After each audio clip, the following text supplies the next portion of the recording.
Sim, eu prefiro mais esse logo da DC. O logo clássico, porque foi uma época que a DC era boa, mas agora é uma decepção. Eu fiz uma história onde eu reimaginei o universo da DC. No meu modo, onde ao invés de se passar nos dias de hoje, né, pelo amor de Deus, a história começa lá pro início da década de 2000, quando as coisas faziam sentido e quando não tinha essas frescurharadas que nós temos hoje em dia, que eu não tô mais com paciência. Então vamos mostrar como foi cada universo, ou melhor, cada história.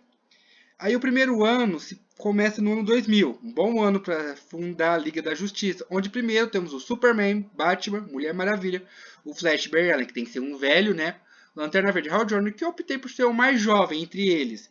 O Aquaman e o Caçador de Marte, onde os sete formam a Liga da Justiça. Mas antes tem aquela história em que cada um tem suas aventuras, antes deles se conhecerem. E também foi introduzido aos poucos outros personagens como o Robin, que é o Dick Grayson, o Arqueiro Verde, que é o Oliver Queen, né? A Supergirl, o Gavião Negro, a Mulher Gato, o Eletro, o Canário Negro e também o Shazam. Depois que a formação da Liga da Justiça aconteceu, eles decidiram formar um satélite. E eles meio que recrutaram alguns outros heróis, como o Arqueiro Verde, a Canário Negro, porque só os sete não ia ser o suficiente, né? Aí no segundo ano, ainda em 2001, após o primeiro ano de atividade da Liga da Justiça, aparecem os sidekicks, os ajudantes mirins, como o Robin, Dick Grayson, a Garota Maravilha, Donna Troy, o Aqualad, Gart, o Kid Flash, o Wally West e o Ricardito, Roy Harper. Depois de um tempo, o Hal deixa a Liga e é substituído por John Stewart, o novo Lanterna Verde, e no lugar do Gavião Negro entra a Mulher Gavião. Eu acho que a Mulher Gavião é bem mais interessante que o Gavião Negro.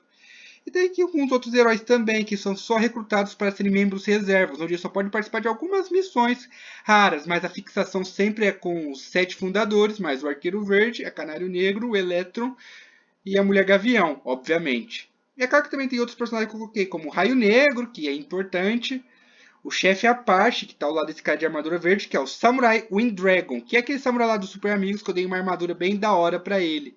Ao invés de ficar só aquele cara de coque, barbicha e tanguinha, ele é uma versão mais jovem.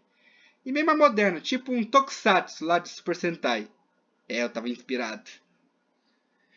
Aí no segundo ano, onde os titãs estavam crescendo, já não eram mais adolescentes juvenis, eles eram quase adultos, né? Então cada um começou sua fase. Onde o Robin, Garota Maravilha e Kid Flash formam um novo grupo com a Estelar, o Cyborg e o Mutano e a Ravena, bem parecido com o dos anos 80, né? E a Liga da Justiça também estava com novos membros adicionais, os membros mais jovens, como Nuclear, a Vixen, o Vibro e a Cigana. E também tem novos inimigos dos Titãs, como o Exterminador e o Dr. Luz, e a Colmeia e também a Lince, que se torna uma espécie de inimiga e aliada do Ricardito. Aqui também tem os Super Gêmeos, que eu devia ter colocado lá, não. E também os Renegados, a equipe que o Batman liderou por um tempo, quando saiu da Liga da Justiça. Aí então, indo para o quarto ano, em 2003, onde agora é baseado um pouquinho no final dos anos 80, onde agora temos o Dick Grayson virando Asa Noturna. E o seu segundo Robin é o Jason Todd, que é um garoto bem rebelde e problemático. E eu acho que ele não dura tanto tempo como o Robin. Não que eu vou falar sobre o arco em Morte e Família, mas também tem muitos outros inimigos, tipo o Superman enfrentando o General Zod, que queria que ele se tornasse um kryptoniano do mal, né? O Duas Caras, que queria vingança contra o Coringa e se torna inimigo do Batman também, né? O Exterminador contratar o assassino japonês Red X para tentar acabar com os Titãs, mas o Red X cisma só com Asa Noturna. E também tem a Light Girl, que na verdade poderia ser a Doutora Luz. A segunda Doutora Luz, porque o primeiro era vilão e a segunda é uma heroína, só que ela é chata e insuportável. E nessa versão eu queria que ela fosse alguém diferente. Não gostou, vai catar coquinho. É, eu queria uma japonesa bem fofa e delicada do que aquela doutora arrogante e metida. Que ninguém gosta, lá da crise em Terras Infinitas.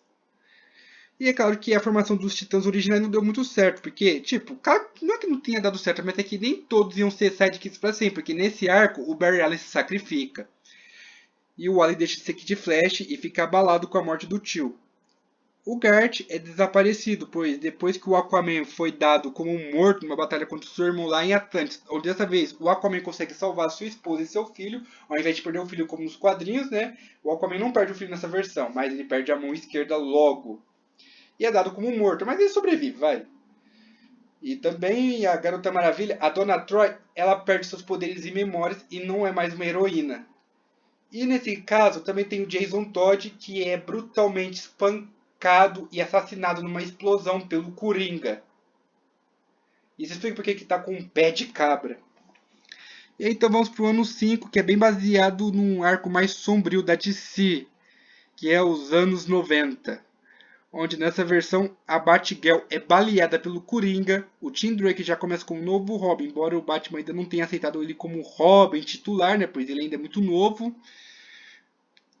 O Wally finalmente se torna o Flash, né, e está entre os membros da Liga da Justiça. O Gart retorna, onde já não é mais o Aqualad, e após descobrir que o Aquaman também está vivo, só que com um arpão, né, como na versão lá, que está bem mais badass.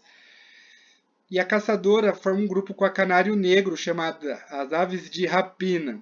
E também temos a introdução do Kyle Rayner, que ainda não é um Lanterna Verde, né, além do Hal e do John e do Gardner. E também temos o Superboy, que é um clone lá do Superman do Lex Luthor. E também o Super Choque, como muitos queriam ver, né? E eu acho que nesse arco termina com o Superman sendo morto pelo Apocalipse e o Bane derrotando o Batman. Aí começa o Ano Sombrio, onde na verdade, nessa versão, ao invés do Superman voltar à vida na batalha contra o Apocalipse, quem morreu contra o Apocalipse não foi o Superman original, assim foi um clone, porque o verdadeiro, ele teve um filho com a Lois Lane, chamado Jonathan Kent, e como ele precisava assumir sua responsabilidade para cuidar do filho, ele criou um clone com todas as suas lembranças, um clone perfeito que todo mundo pensava que era o próprio Superman, enquanto o verdadeiro cuidava da esposa e do filho. E o verdadeiro foi e o verdadeiro estava vivo e o falso foi morto. É, uma reviravolta interessante. Aí cada um mudou uns visuais, embora eu prefiro mais o Batman com a elipse amarela. Aí temos o Wally com um uniforme bem mais escuro, né, e bem mais moderno para ser um The Flash, bem parecido com o do desenho, né? O Lanterna Verde, John Stewart e o Hal Jordan de barba. A Supergirl com um traje bem mais moderno, que eu peguei de uma inspiração lá. E aí, os Titãs originais já não são mais sidekicks, porque vimos o Dick Grayson com um uniforme bem mais moderno e tradicional do Asa Noturna, né? O Roy Riper, que não é mais o Ricardito, agora virou o Arsenal. E o Guard, que mudou de Aqualad para Tempest. Eles, junto com a Abelha, mais e menos, e o novo Lanterna Verde, que agora é o Kyle Rayner, formam os novos Titãs do Oeste. E com isso, Tim Drake, o Robin, Cass Sandersmark, a nova Garota Maravilha, Mutano, Miss Marciana, Super Choque e o Superboy formam uma equipe chamada Justiça Jovem. E até aí é tudo que eu posso mostrar. Desculpe se eu gaguejei com as palavras, se eu fiquei travando.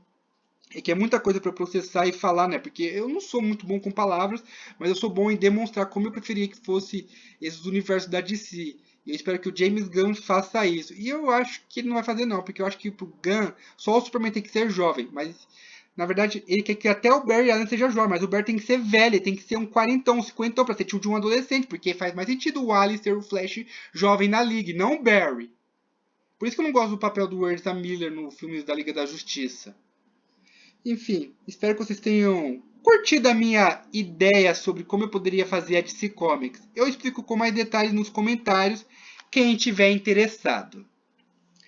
Eu acho que não termina por aí não. Talvez eu até faça um outro vídeo sobre isso. Então, tchau!